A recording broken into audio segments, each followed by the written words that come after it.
वेद बातमीचा, लढा सत्याचा, निर्भीड पत्रकारितेचा, राजकारणातील महत्त्वाच्या बातम्यांच्या अपडेटसाठी आजच आपल्या YouTube चॅनलला क्लिक करा आणि रोज अपडेट मिळवण्यासाठी चॅनलला सबस्क्राइब करा। नमस्कार, आपण पाहत आहात वेद बातमीचा। देवळाली प्रवरा 80 कोटींच्या टेंडरसाठी पाणीपट्टी वाढ, प्रशांत मुसमाडे यांचा आरोप। देवळाली प्रवरा नगर परिषदेमध्ये नुकत्याच झालेल्या पाणीपट्टी दरवाढीचा वाद अधिकच चिघळताना दिसत आहे। शिवसेनेचे नेते प्रशांत मुसमाडे यांनी गंभीर आरोप करत म्हटले आहे की मुळा धरणातून नव्या पाणीपुरवठा योजनेसाठी होणाऱ्या सुमारे 80 कोटी रुपयांच्या टेंडरमुळेच पाणीपट्टी वाढवण्याचा खटाटोप सुरू आहे। नगर परिषदेत यापूर्वी पाणीपट्टी 1800 रुपये होती, मात्र नुकत्याच झालेल्या सर्वसाधारण सभेत ती थेट 3000 रुपये करण्यात आली। या दरवाढीला विरोधी नगरसेवकांनी तीव्र विरोध दर्शविला आहे। मात्र वाढीव पाणीपट्टीबाबत नागरिकांमध्ये नाराजीचा सूर उमटत असून विरोधी नगरसेवक आंदोलनाच्या तयारीत आहेत। अशातच प्रशांत मुसमाडे यांनी या प्रकरणात उडी घेतली आहे। पाहूया प्रशांत मुसमाडे काय म्हणाले। वेद धात्मीचासाठी रफिक शेख, देवळाली प्रवरा। नमस्कार।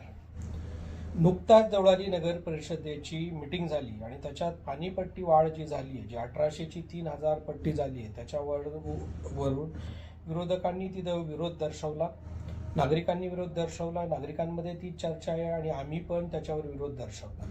त्याच्यानंतर देवळाली प्रवराचे नगराध्यक्ष आहेत, त्यांनी त्याच्यावर स्टेटमेंट दिलंय की ही प्रशासकाच्या काळात वाढलेली आहे, परंतु मला त्यांना सांगायचं आहे की त्या काळात जरी ते डिसिजन झालेला असला तरी ते अंमलात आलेलं नव्हतं आणि त्याच्यामध्ये बदल करण्याचे अधिकार तुम्ही बहुमतामध्ये आहात। प्रशासनाशी चर्चा करून नक्कीच अधिकार तुम्हाला आहेत, परंतु तुमची तशी इच्छा असेल जनतेवर भार नाही टाकायचा तर ते होऊ शकतंय।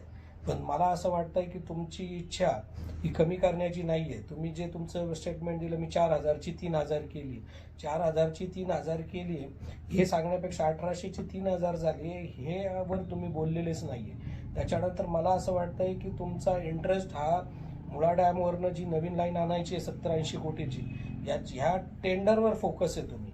याच्यासाठी ही जी काय उठाठेव चालू आहे नगर परिषदेचे, जे काय पाणीपट्टी वाढ असेल किंवा इतर जे काय दर वाढवलेले आहेत, अव्वाच्या सव्वा वाढवलेत, काही काही दर तर मला वाटतं 100-500 रुपये केले, 100चे 1000 रुपये केले, एवढे कुठे चार्जेस। आणि आपली नगर परिषद ही क वर्ग नगर परिषद आहे।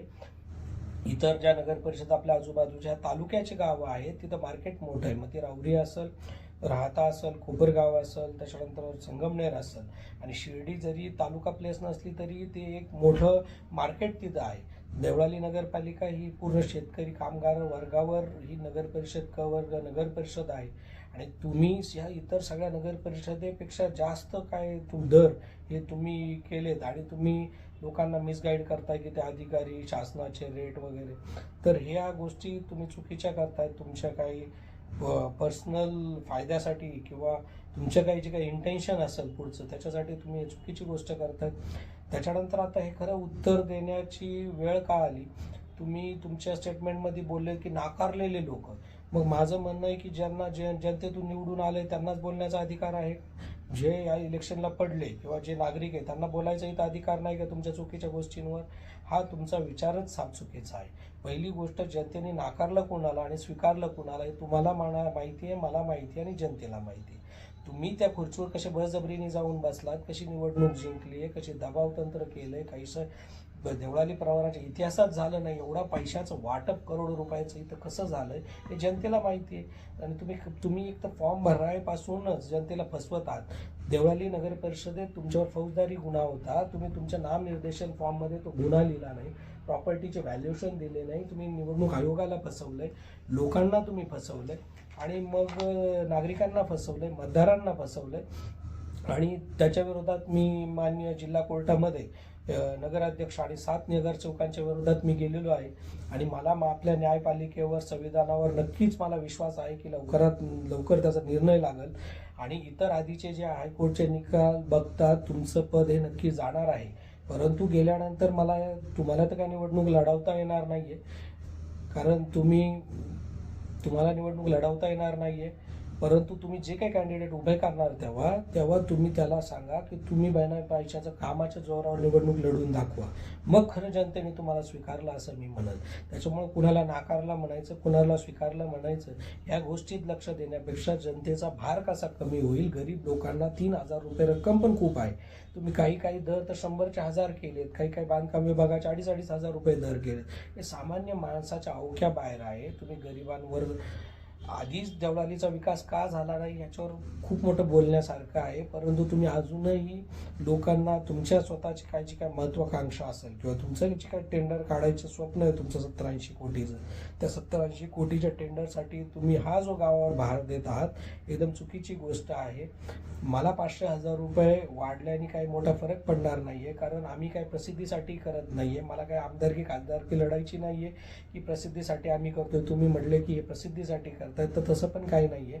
प्रसिद्धीची गरज तुम्हाला आहे. तुम्ही आमदारकीला 2दा प्रयत्न केलाय उभा राहण्याचा, तिकीट मिळाली नाही ती वेगळी गोष्ट आहे, परंतु तुम्हाला ती प्रसिद्धीची गोष्ट आहे. सोशल मीडियावाला किंवा रील बनवायला मुलगा तुम्ही रोज घेऊन फिरताय. दुकानांच्या रील आत्ताच मागच्या 10 दिवसामध्ये बघितलं असेल, काही बारचे उद्घाटनं केलेत, काही दुकानांचे उद्घाटनं केलेत, लग्नाला जात आहेत, या रील तुम्ही रोज टाकताय. याचा प्रसिद्धीची हाव कुणाला आहे हे जनतेला कळतं.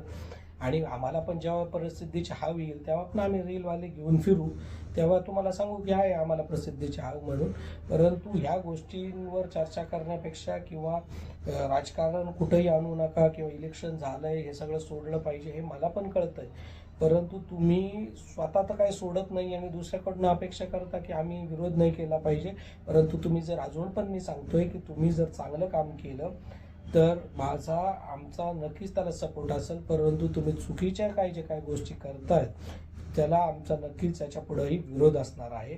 तुम्हाला मी देवळाली प्रवराच्या गरीब लोकांसाठी, नागरिकांसाठी त्यांच्यासाठी मी तुम्हाला विनंती करतोय की तुम्ही हे दर कमी करा. परत अधिकाऱ्यांशी बोला, हे दर कमी करा. फक्त 1800 होते आधी तर 20%नेच वाढवा.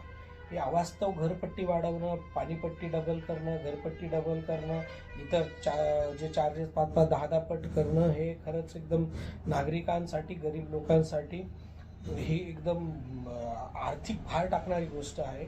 म्हणून तुम्हाला विनंती आहे की तुम्ही याचा पुनर्विचार करावा आणि स्वतःचा इगो बाजूला ठेवून मी म्हटलोय म्हणून झालं, तो म्हटलोय नाही, तुम्ही तुमच्यामुळंच झालं असं समजा आणि स्वतःचा इगो बाजूला ठेवून मला असं वाटतं की नगराध्यक्षांनी हा निर्णय घ्यावा आणि ही जी वाढलेली पाणीपट्टी आणि हे जे काही अवास्तव वाढलेले जे काही नगर परिषदेचे इतर दर असतील हे कमी करावेत. कमी झालं नाही तर मला असं वाटतं आपल्या पुढं आंदोलन सोडून दुसरा पर्याय नाही आहे. त्याच्यामुळे जनतेने पण या आंदोलनामध्ये मोठ्या प्रमाणावर उतरलं पाहिजे आणि जरी आपल्याला न्यायालयीन लढा लढायची वेळ आली की एवढ्या पटीत का वाढवलं, जर आपल्या न्यायालयीन लढा लढण्याची वेळ आली तर नक्कीच जनतेसाठी आम्ही न्यायालयाचाही विचार करणार आहोत. धन्यवाद.